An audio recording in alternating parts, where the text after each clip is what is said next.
ఏమి రాజేంటో అలా ఏడుస్తున్నావు? ఏమైంది రో?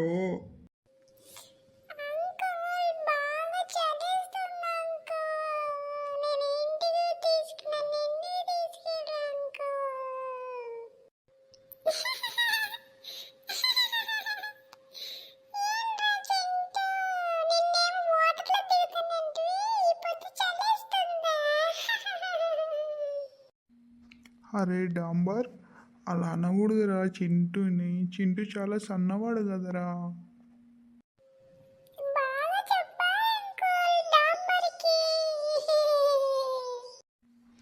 చింటూ, నువ్వు అలా అనకూడదు డాంబర్ అనేసి.